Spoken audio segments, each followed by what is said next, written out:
السلام عليكم، ازيكم؟ تعالى نعمل الوصفة الحلوة دي مع بعضينا. نشوف اتعاملت مع بعضنا ازاي. حتة بيتزا جميلة جدا. معانا كوباية لبن، ممكن تحط نص لبن ونص مية، وربع كوباية زيت،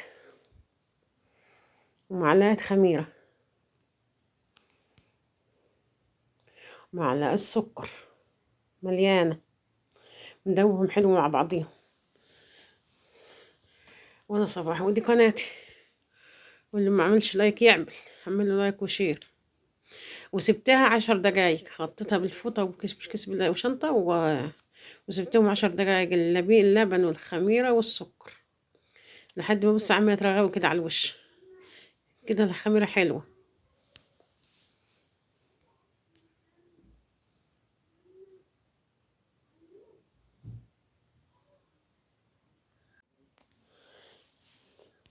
ومعايا 3 كوبايات دقيق.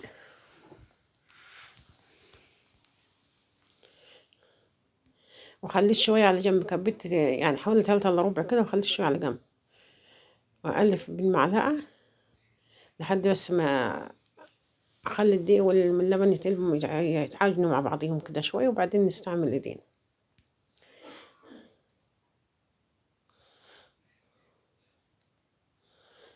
كده أنا هستعمل ايدي. ما خدش حاجة تاني معايا، لا خدش لا مية ولا لبن تاني. هحط بقية الدقيق على مرتين برضو، يعني حطيت حبة واستنى شوية أغيبهم، لقيت احتاجت أحط باقيهم.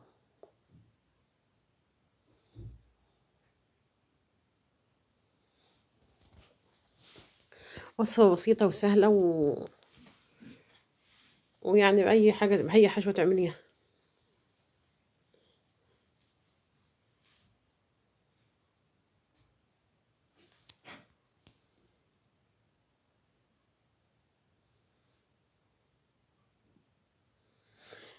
تعجني فيها بتاع 5 دقايق كده، 6 دقايق على ايدك، عجن حلو لحد ما تنعم في ايديك كده، وتبقى لمسة، متبقاش متقطعة كده، طرية وبس مش بتلزق. اوريها لكم بايد النضيفة اللي ما فيهاش عجين. في ايدك النضيفة ما بتلزقش، يبقى هي كده حلوة كويسة.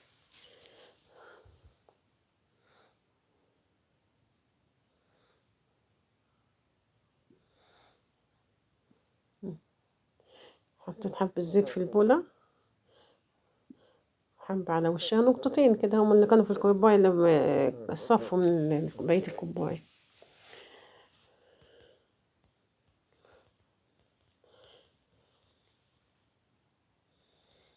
وانا هنا كنت مولعت الفرن حوالي نص دقيقة او دقيقة كده، انا سخنته وطفيته، وبنفس الشنطة اللي انا كنت مغطية بيها الخميرة.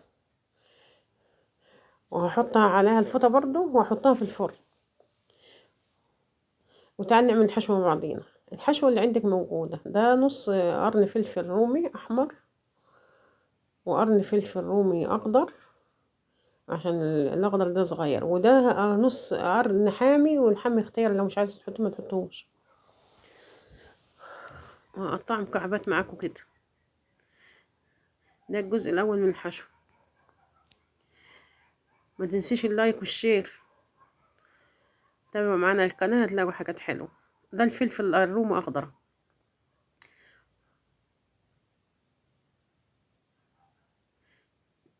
قطعي مكعبات رفيعة، تقطعي الجوانح اللي يعجبك، الحشوة دي ترجع لك. بس هو التقطيع الرفيع دي احسن. ده قرن فلفل حامي، والحامي اختياري، لو مش عايزة ما تحطوش، بس هو الفلفل اللي بيبقى فاتح شوية ده ما بيبقاش حامي قوي.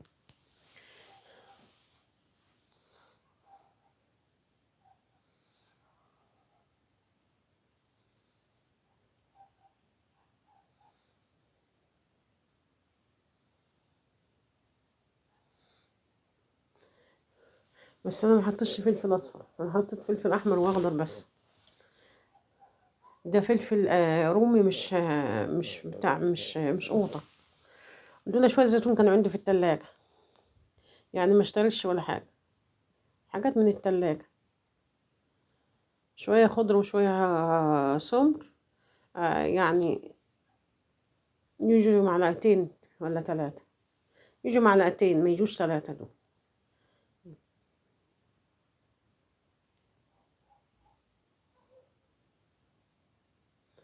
وده توم من لانشو، 4 شرايح لانشو. عندك سلامة حط، عندك لانشو حط، عندك لحمة مفرومة حطيها، اللي موجود في البيت حطيه. وقطعت اللانشو صوابع وبعدين قطعته مكعبات.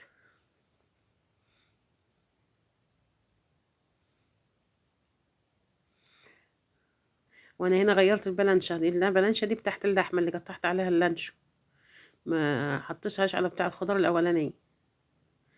وهنا كنت ناسية البصلة الخضراء، فجبت البلانشة الخضراء تاني اللي هي بتاعت الخضار وهقطع بصلة خضراء معاها. مش عايزاها ما تحطوهاش، البصلة الخضراء دي اختياري.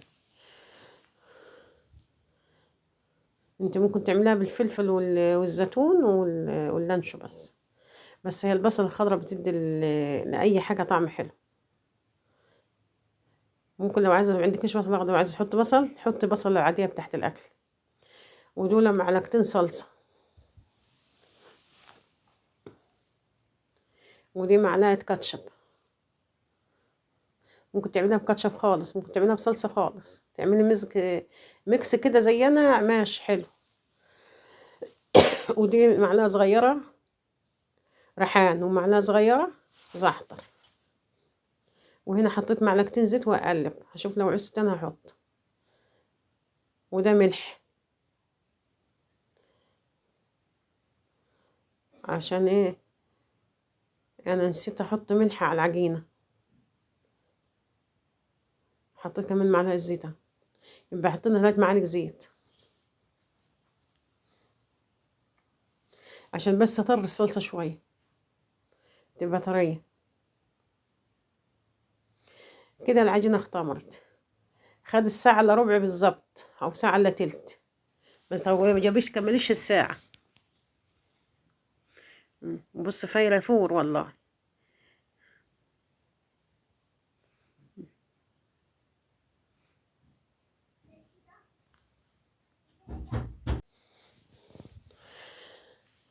كده هنعملها معاكم اهي، اختمرت وبقت حلوة وزي الفل. حطيت مفرش العجين وحطيت عليه شوية دقيق وهنفرد عليها. فرد بيدك، تفرد بالفرادة، افردها يعني حاولي بقدر الامكان افردها مستطيلة، بحيث لما تتلف رول ما تهدرش كتير. ده نشد ايه خفيف على الوش بس عشان منزلكش في النشابة، عشان هي طرية. بس الفرادة دي حلوة احسن من التانية النشابة دي.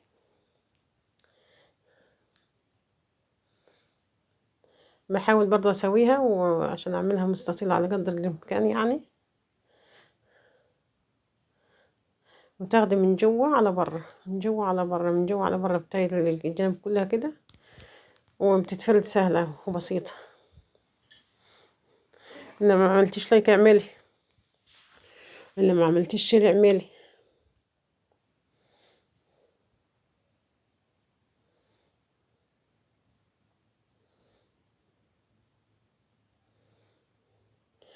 الحاجات دي بتشاف احسن منين الكلام، يعني انت لازم هنا تتفرجي. وجبت الصلصة اللي انا متبلاها، حط لها زيت وعليها كاتشب، وعملتها بالمعلقة كده، وبعد كده هفردها بضهر المعلقة على العجينة كلها. وصفة سهلة وبسيطة وبتلم معاك بواقي التلاجة. وهنا معايا حوالي نص كوباية جبنة موتزاريلا على شيدر.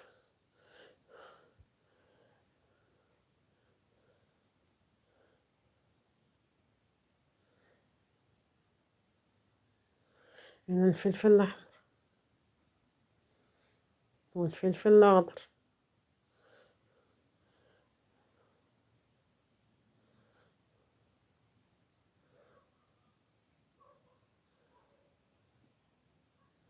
وده اللانشو.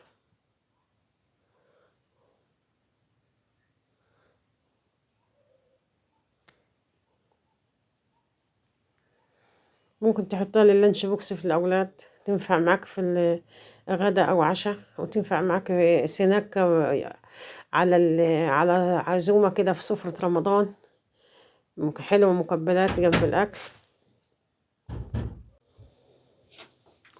ونلفها معاكم ورا اهي، نلفيها من بره على جوه كده. بالراحة سايسيها، بس طلعت تحفة.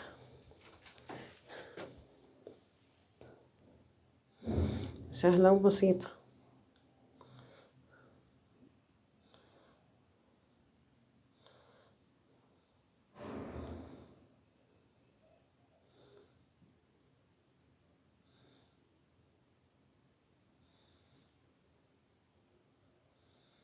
أنا هزجدها بس شوية اللي على بره عشان ايدي اتزنقت في المطبخ، مش عارفة الف.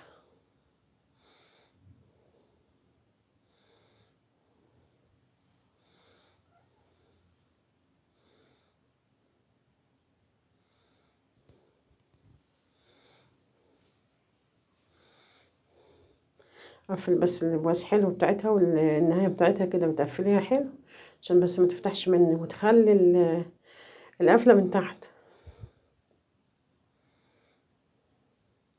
وتحتها من النص، تحتها نصين.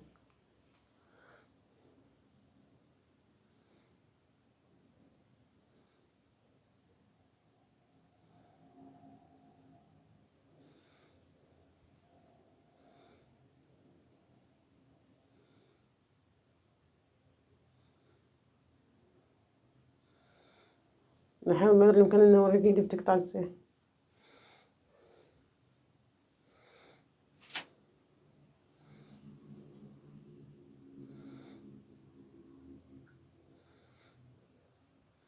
انا بظبطها كده بايدي، والصينية دي مدهونة زيت، دهنتها زيت. انا قطعتها على 12 حتة، على 12 قطعة. والصينية ما كفتش، فحطيت 4 في الصينية الأصغر شوية. ودي معلقتين لبن نغليها أي حاجة، معلمش أي إضافات، ولا صفار بيض ولا بياض ولا أي حاجة، ولا ملح ولا فلفل ولا حاجة، لأن هي كل حاجة فيها متحيقة. وسبتها حوالي ساعة إلا ربع، ودخلتها الفرن حوالي 40 دقيقة كمان تاني، ولا نص ساعة كده استوت. اختمرت، لازم تختمر تاني. ودخلتها الفرن، خدت نص سوا وطلعتها، حطيت على وشها جبنة موتزاريلا، وممكن ما تحطوش الجبنة الموتزاريلا وتكملي سواها. وكده طلعتها من الفرن بعد ما استوت، وغطيتها بالبلاستيك راب وهي سخنة عشان بس نكمر البخار جواها عشان تبقى طرية، تطلع طرية. وغطيتها حوالي 10 دقايق أو ربع ساعة. حطيت عليها البلاستيك راب والفوطة، والصغيرة برضو نفس الوضع عملت فيها. شايفين حتى البخار بص باين في المشا في الكيس الاسترتش. بس طلعت جميلة، بص طرية ازاي. وهطلع واحدة واوريها لكم.